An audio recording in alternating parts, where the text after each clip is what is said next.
You are listening to Topic Paranormal with your host, Georgina Holzmeyer, and the Paranormal Brain Trust, Robert M. Brown, Nick Landy, and Rachel Sosa. Topic Paranormal covers Paranormal Talk, Paranormal Tales, Paranormal Training, and so much more. Experience the topics of conversation on Facebook, Instagram, and Twitter at Topic Paranormal. Have a topic suggestion or a question?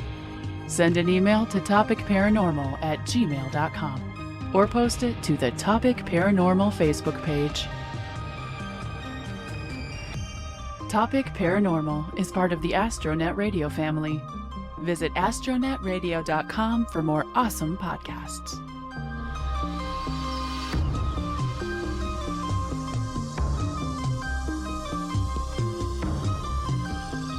And now, your host, Georgina Holzmeyer. Thank you for listening to Topic Paranormal, a paranormal podcast about tales, talk, and training with your host, Georgina Holzmeyer. My name is Rob Brown. I'm a friend of Georgina's and part of her paranormal investigative group. Before we get into this next episode, which is a conversation between Georgina and I about 2 weeks ago, she wanted me to answer a few questions. The first question is, how long have I been investigating? I've been investigating for about the past 3 years. I serve on the board of directors of a theater. It's a 95-year-old theater in Marlin, Texas, and we opened it up about 3 years ago in a fundraising effort to allow private investigators to come in to the facility, and that's how I met Georgina and Rachel. So the next question is, what is my first experience? My first experience with the paranormal was actually about a year ago when I was down at the Palace Theater working on the set construction for a play, and I heard footsteps on the stage, and at first I thought it was a leak in the roof or popping of the wood. But then I noticed that it sounded exactly like women's high-heeled shoes walking from the right to the left side of the stage, and I talk about it more in the upcoming episode. The next question is, why do I do it? I do it because it's interesting. I like the research. I do it because I'm extremely skeptical, but at the same time, because I've had this one experience, now I've got to see if I can explain how it happened. The next question is, what is my skill set? I don't really think that I have much of a skill set at this point. It's a little bit too early in the game. I just like to do the research. I like to do the investigations. I like to go back and review the evidence, and that's an extremely difficult thing to do, is find the time to go through and really do a good job of reviewing all of the evidence that you gather during an investigation. But I do really enjoy going back and listening to the audio. The next question is, what are the instruments or techniques that you like to use during investigations? I like to use audio recorders and trail cams. Those are my two favorite instruments. That way I can set them up, I can leave them, I can go around the facility and just use my ears and eyes to collect information, and then come back later and listen to the audio or look at the trail cam footage to see if it matched up with something that I heard or saw myself in the environment. The next question is, what is my number one tip for new investigators? I would not underestimate the amount of information that is available in older books, manuscripts, and recordings. Some of the most interesting information that I've read recently was from books from the late 1800s. And now let's get into the episode.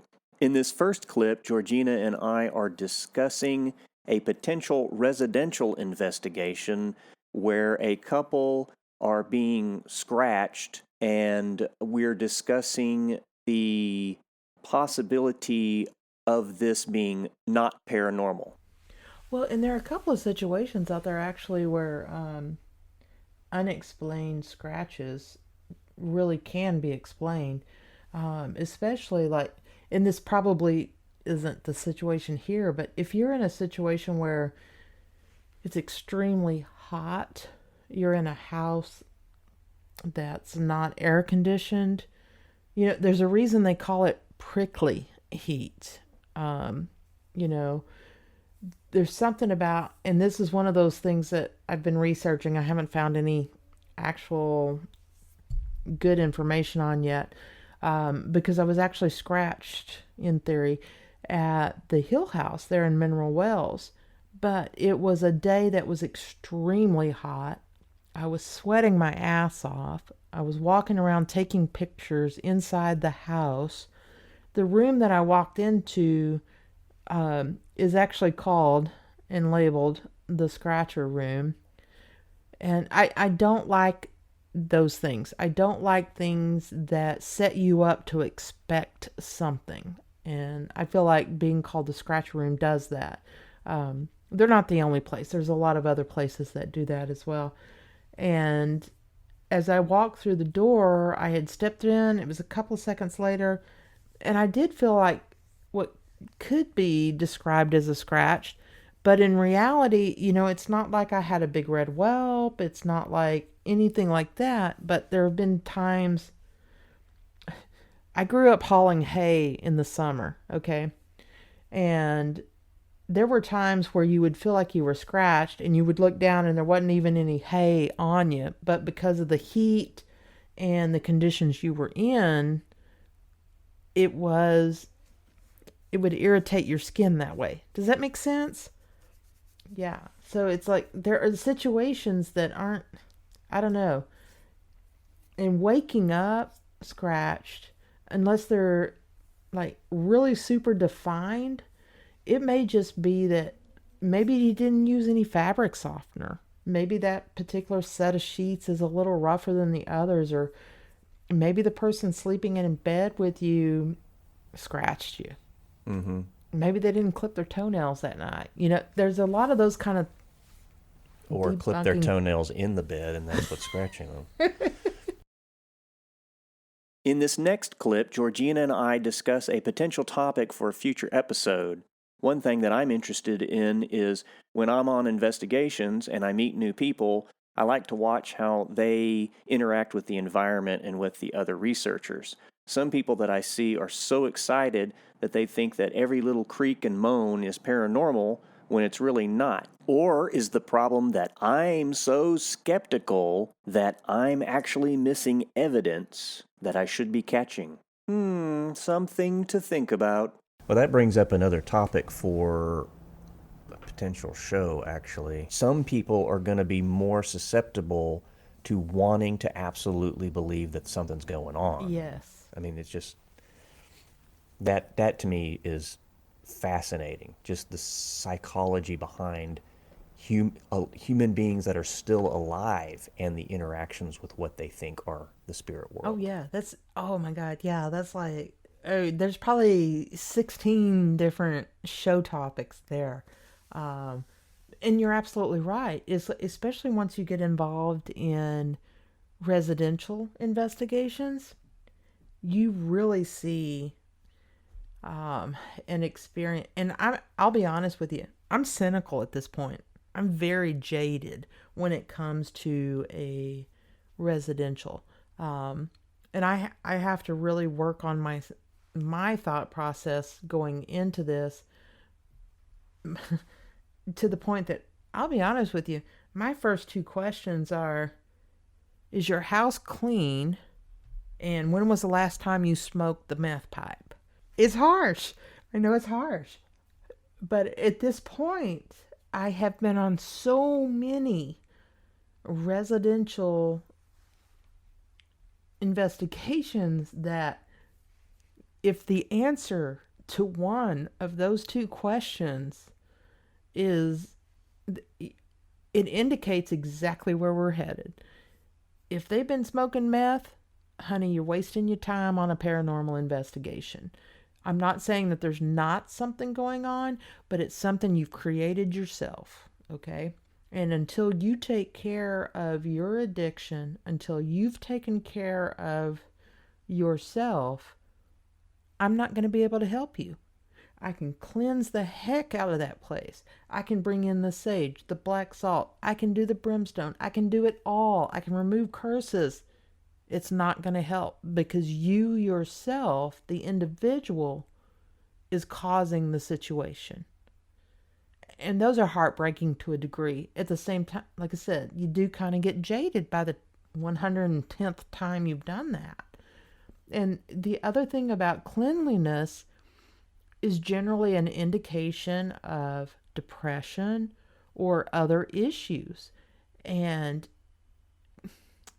God forbid, the worst case scenario is demonic possession, which we'll get into later. It's so damn rare, it's just not even worth mentioning. But if you're not cleaning the environment around you that you spend time in, you're dealing with environmental factors that affect your psychological health. That's all there is to it. Anyone that spends too much time in an atmosphere where there's a lot of loose asbestos, yeah, you're going to end up with lung cancer. Sorry, dude. That's just what happens. And that happens with filth in your home. If you're not cleaning, it'll affect that. And depending on the answer to those two questions will dictate whether or not I actually go in on a residential. Yeah. It's kind of rough, but at this point, I've had 3 legitimate residential investigations. Every other one of them had something to do with drug use or depression and anxiety to the point that they just weren't functioning. And then the others were actual, either a relative or something along those lines. I don't know. It's, yeah. The people aspect, the human aspect of the paranormal investigation is mind-boggling as far as the complexity and the different angles that it will take you in a heartbeat. Oh, Georgina, that's so true. But now we've got to take a quick break, and here's a word from our sponsors.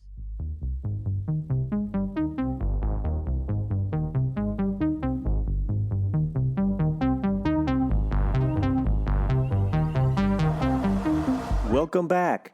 In this next clip, Georgina and I discuss different forms of paranormal investigation, and one in particular, which is a experiment that I'm working on, which is creating an environment in the atmosphere to emulate a thunderstorm to increase paranormal activity. So now let's get into the next clip.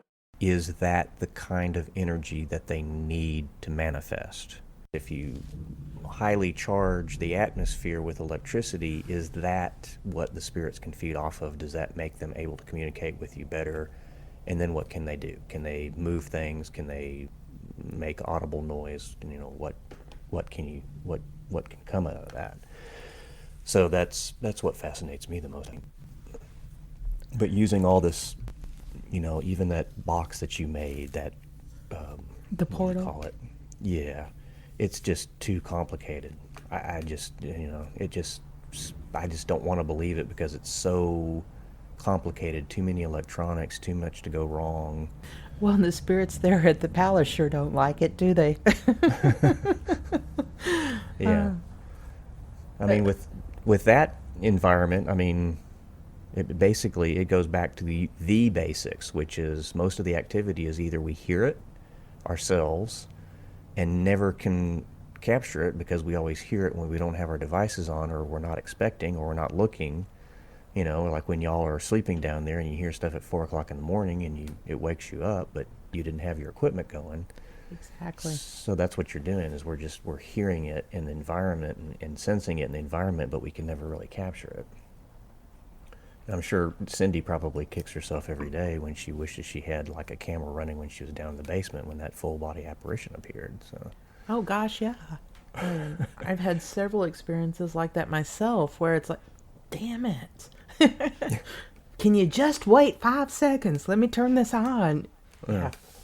Well, it's like the one experience that I had down there, was, I had my phone in my hand watching a video, and then I hear the footsteps walking across the stage.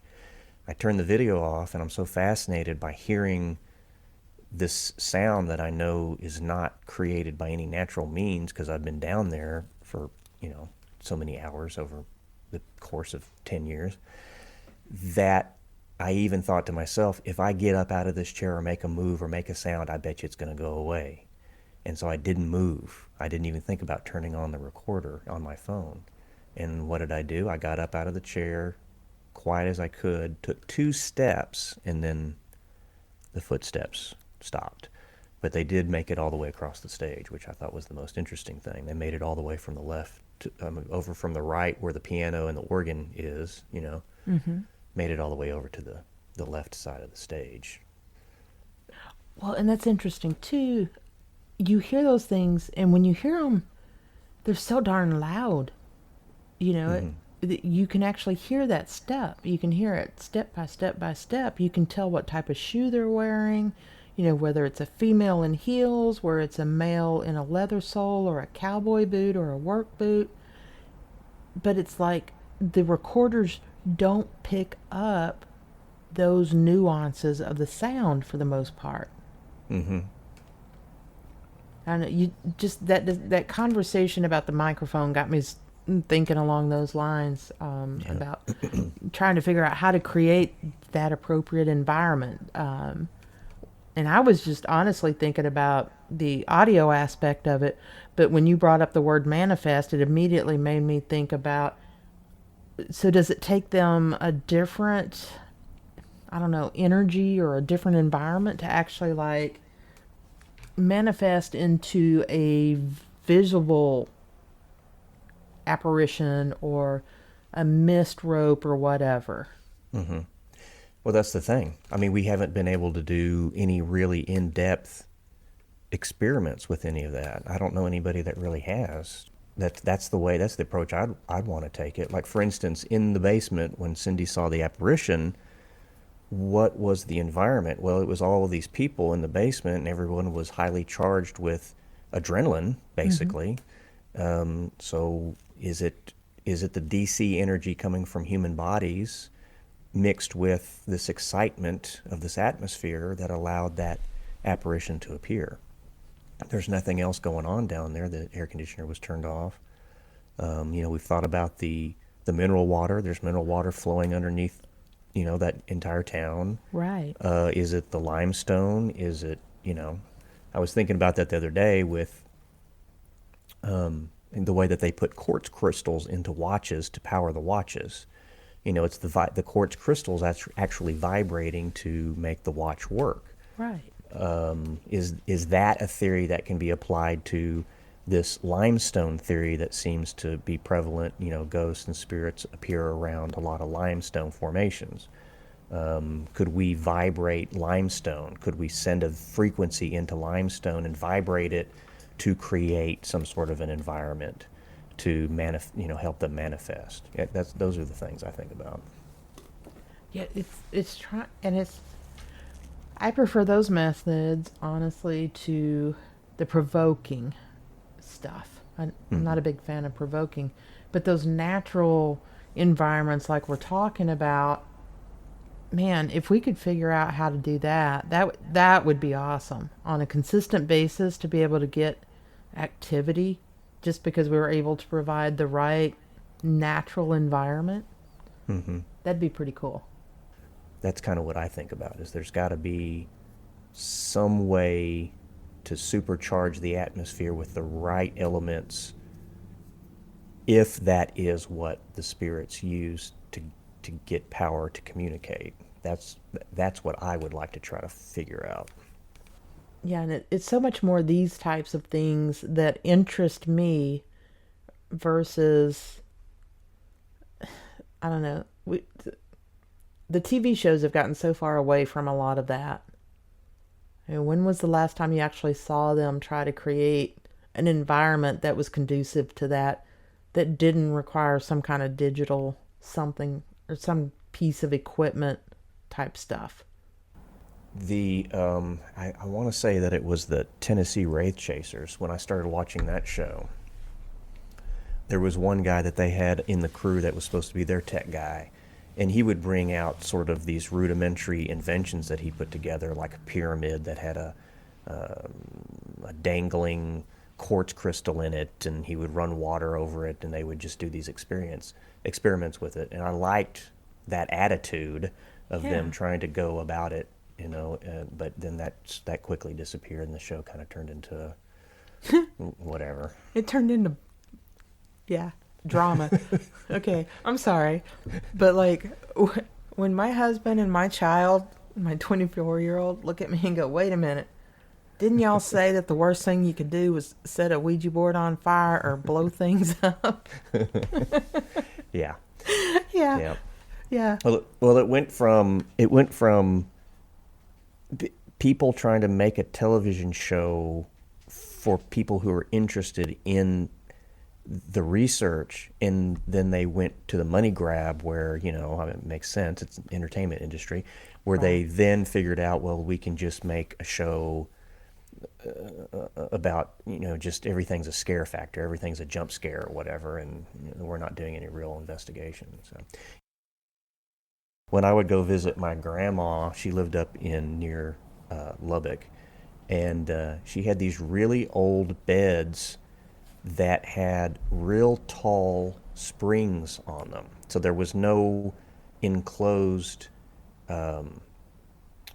what's the part of the mattress that's underneath the mattress? The spring area. The box springs. And they springs. Used to be actual springs. Yeah, it was just open, and she had the mattress sitting on top.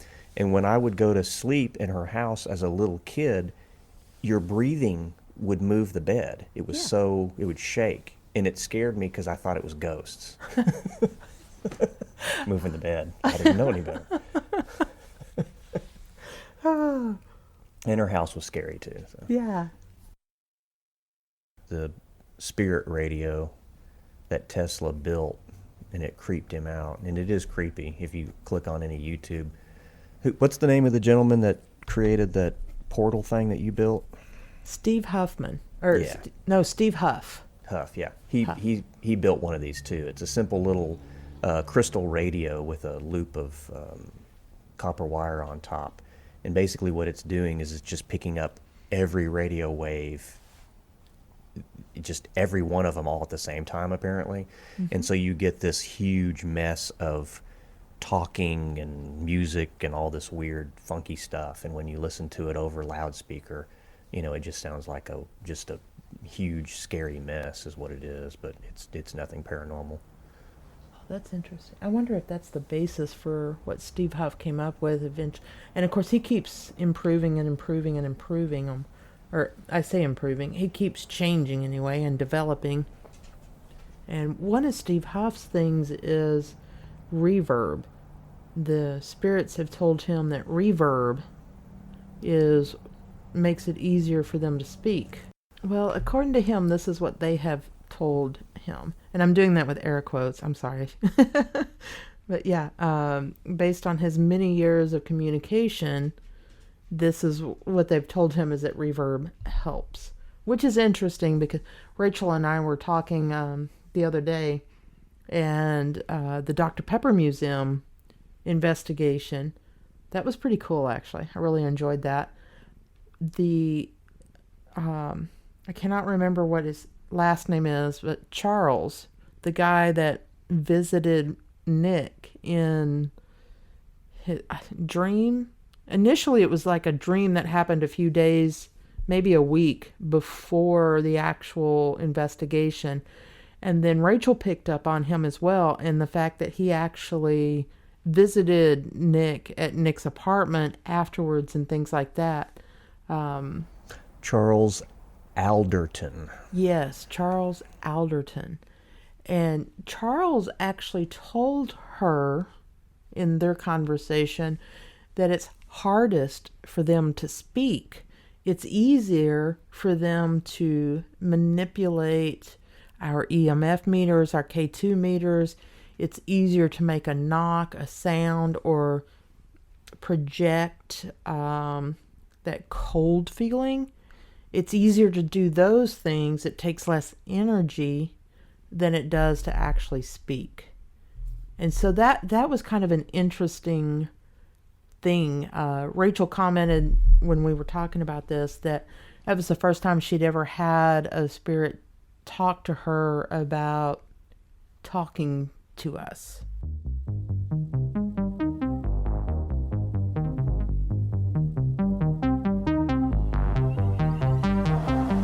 Welcome back. In this next clip, Georgina and I continue our conversation about old school equipment and new school equipment or electronics and other theories. Enjoy. EVPs are electronic voice phenomena. And initially, that word or term was created basically because we didn't have one, but for when you would play those recorders back and the actual old analog recorders, you'd play that back and you would get that information, you would hear that voice. That's where EVP actually came from. And it's almost like, I personally feel like we need a different term for these communications through our apps and like the portal and the necrophonic and even the obelisk and those. That's like a totally different type of communication versus an actual voice that shows up on a recording. Do you agree with that? Does that make any sense at all? I guess that goes back to what I was talking about earlier, which is it makes sense to me how you could create energy to manipulate the old-fashioned type of reel-to-reel tape recorders where it's basically, they're just magnets that if you are altering the electricity basically going to the magnets, that's imprinting the sound onto the tape. Whereas with the digital stuff, I don't know what's going on there. Yeah. I don't quite understand, the how the sound is actually being stored digitally in the electronics. I understand it. I mean, I understand the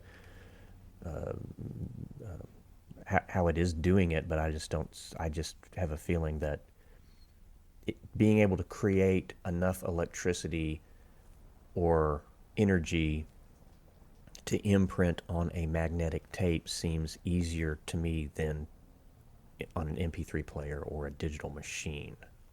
I don't have any basis for that other than it just seems like it would be easier. And maybe that's why, I don't know, if you listen to an EVP on an old reel tape, you can kind of tell, I could at least pick out, okay, that sounds like a radio station. It's picking up a radio station, or it's picking up a CB radio, I don't know where I'm going with this.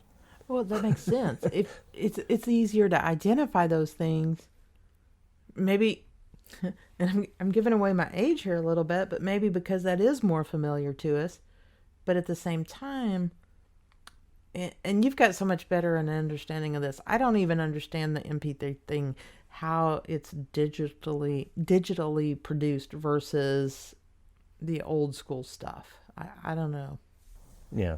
Well, it's still, I guess I'd have to crack one open and see, but with the old school stuff and the microphones we're using here, the plastic diaphragm is vibrating as the energy from our words is hitting it, and it's just vibrating back and forth and making some wires create electricity based on the electricity that's inside the microphone going through the cord and then recording into our computer. Same thing's happening on the MP3 players. They just have these little teeny diaphragms inside the microphone capsule that's then vibrating and translating those vibrations into actual the recordings that we can understand when we play them back, and they're being saved into basically RAM chips inside the little MP3 players. I don't know. I don't know. I just like the old school stuff better. I don't know. I guess I am just old. Maybe it's just me. Or maybe it feels like that I don't feel like we've gotten enough definitive answers using the old stuff, which seemed to work pretty good and pick up some pretty good evidence, and it's all been abandoned when it should have been investigated further, and then everyone just starts picking up the new stuff and using it, and I'm not so sure that it's that much better. Well, I would agree. Yes. And that's why with this white noise thing that we're talking about, so they're wanting to use a device that's generating a fake white noise, which to me, I would rather have real white noise. I'd rather have a real generator like an old TV set that is generating real static white noise, because that's where the phenomenon first came from. It first came from people hearing voices from within actual white noise, not simulated white noise. So that doesn't make any sense to me. So I can see that. Okay. And so, yeah, it's interesting because one of the things too we talked about was whether it was a looped sound or not, because one of the things with the Necrophonic, which I really enjoy that app. I'm getting a lot of good, what I feel like are authentic results from it and things like that. But at the same time, the white noise aspect of that particular app is so sporadic. I don't like it. I prefer a steady white noise, not the sporadic one. I think that when it pops, when it goes from just nothing, or you're using the reverb and then all of a sudden it pops into that white noise aspect of it, at that point, my brain is already clicking into different things because of that shift. Does that make sense? Yeah. So, right. So like when the TV would go off after 1 o'clock in the morning and it would just be the static, that steady stream of white noise is going to help you concentrate better on whether or not you can hear something within the white noise. But if it's starting and stopping and popping and lots of reverb, then you can't concentrate, basically, is the way I look at it. Oh, I agree. Yes. But then there's the other problem of, is it real white noise, or is it a recording of some white noise that someone sampled and it's looping over and over again, and that's not doing any good at all? Because is it the white noise or the electronics of the TV or something that's helping the spirit communicate through it? Which would be lost. Yeah. In a recording. That's never been answered to me. So you watch a TV show and someone says, well, I can turn on this TV and I can hear my dead mother talk to me through the static. Okay, great. So that's a theory. Has it been proven? Have other people had this experience? Yes. Now, what's behind that? Why are the spirits able to communicate through this particular device or this type of white noise? Because white noise comes in different frequencies. That's why they have white noise, they have pink noise, they have gray noise. They have these different terms for it in the recording industry. So what's the scientific basis behind that? So we know it happens, but is it happening with that specific frequency of white noise, these electronics? And it's not going to happen if you just record it and then play back that recording as a loop.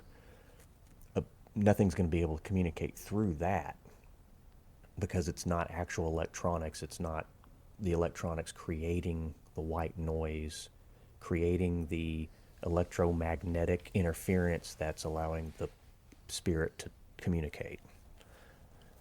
I don't know any other better way to explain it. Oh, well, and that makes perfect sense to me, though. And I think that's, honestly, for me, that's part of the key to that, is that authentic initial, not reproduced digitally in a different device environment. I think that's important when it comes to trying to validate paranormal experiences. I don't know.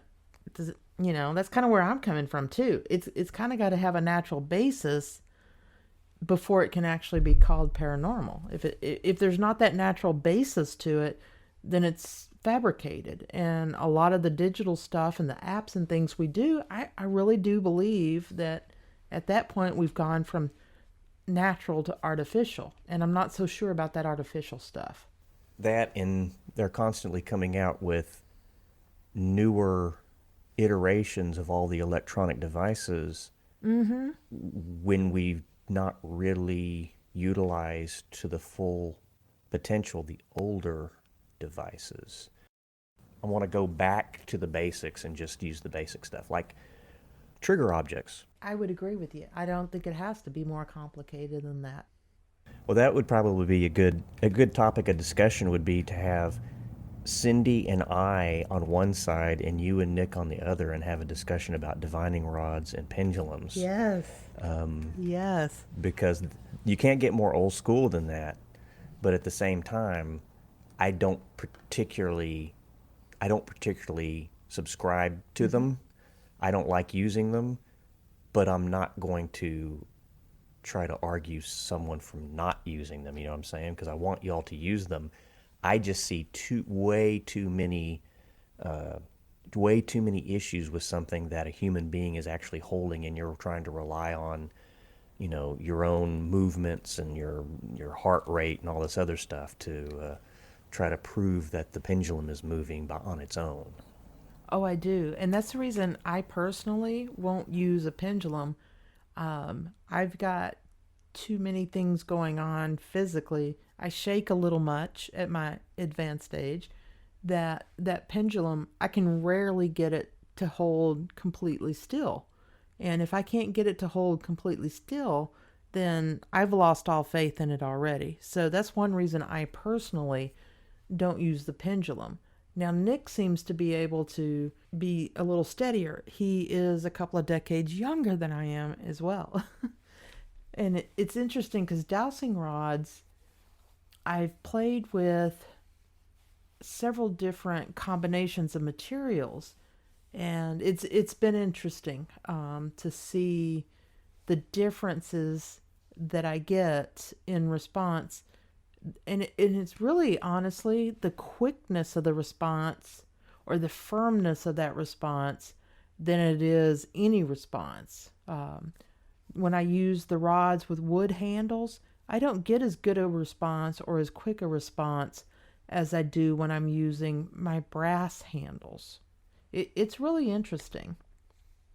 Definitely a topic.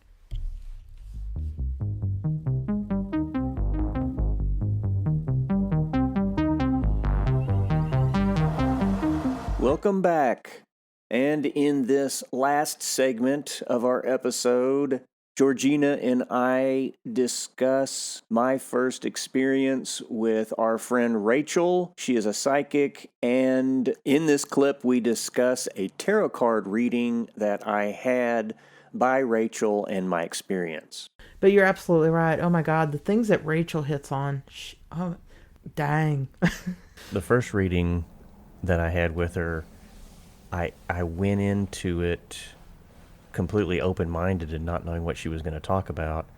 And it just so happened that I was having an argument.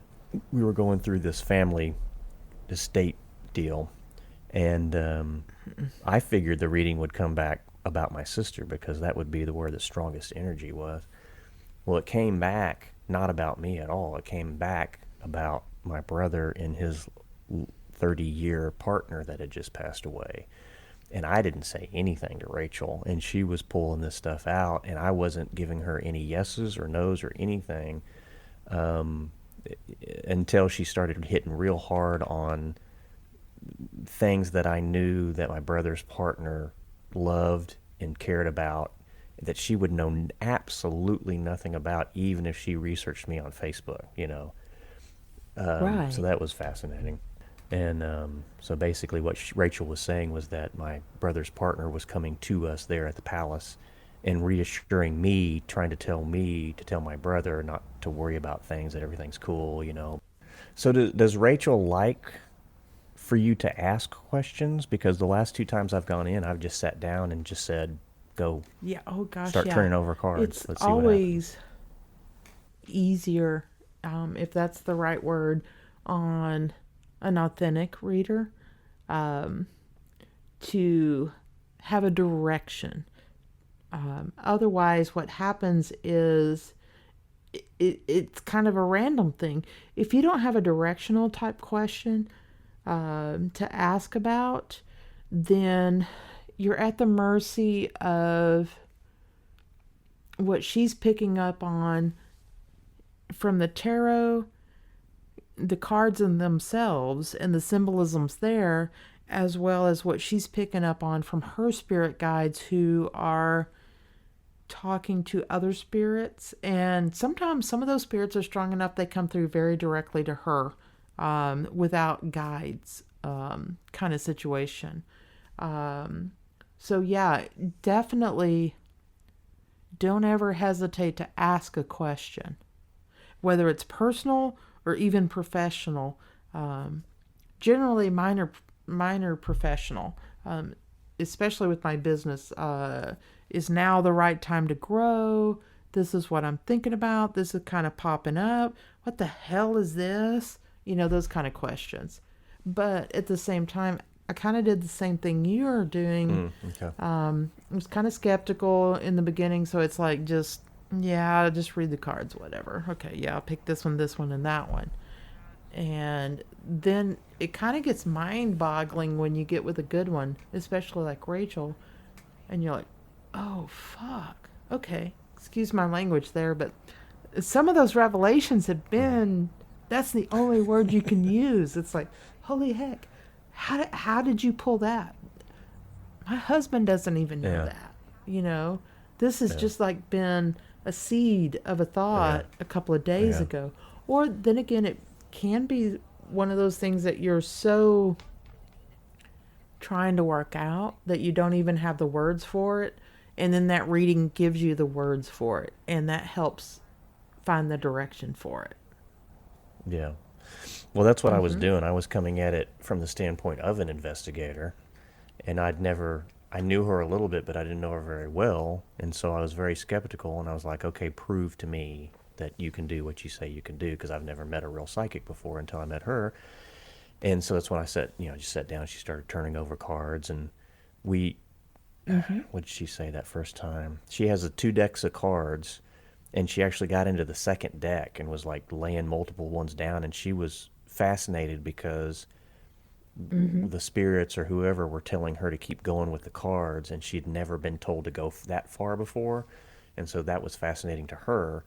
But what was most fascinating about that first conversation was the fact that it was my brother's partner that came forward and then proved to me that it was him, because his hobby was actually raising a specific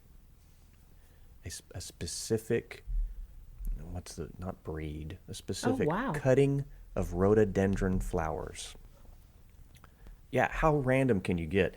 So my brother's partner knew a guy in Oregon, I think it was Oregon or Washington, that crossbred these rhododendrons and created this new breed. And that guy passed away and left the cuttings to my brother's partner to continue the process of keeping them alive. That's what he did. That's what he loved to do most, other than work in the yard and do landscaping and stuff.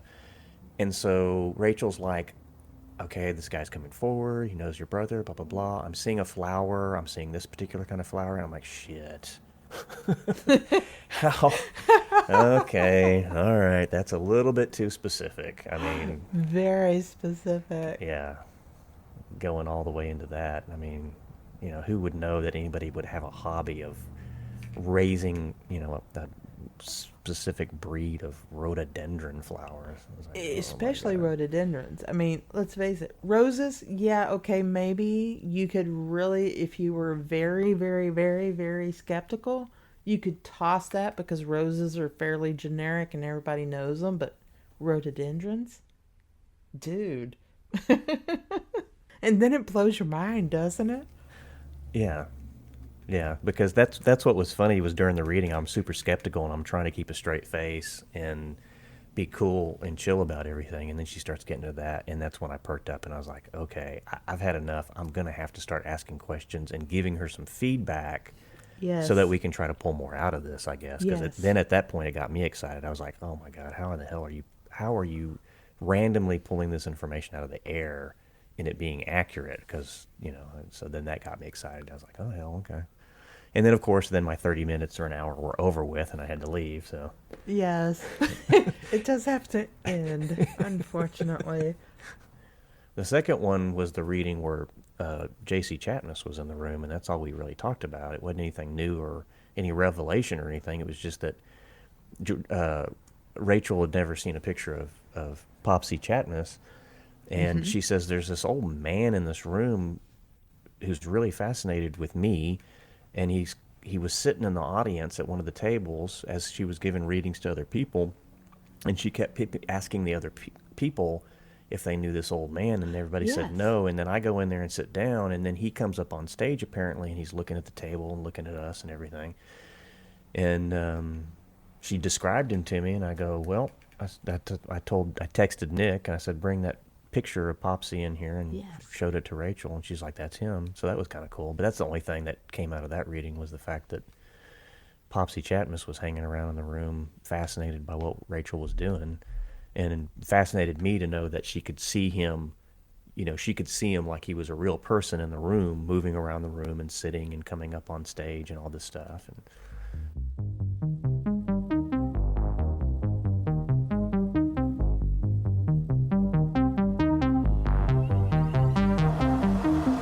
You are listening to Topic Paranormal with your host, Georgina Holzmeyer, and the Paranormal Brain Trust, Robert M. Brown, Nick Landy, and Rachel Sosa.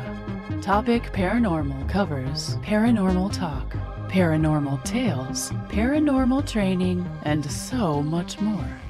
Experience the topics of conversation on Facebook, Instagram, and Twitter at Topic Paranormal. Have a topic suggestion or a question? Send an email to topicparanormal@gmail.com or post it to the Topic Paranormal Facebook page. Topic Paranormal is part of the Astronet Radio family. Visit astronetradio.com for more awesome podcasts. This episode, copyright 2019 by astronetradio.com. All rights reserved.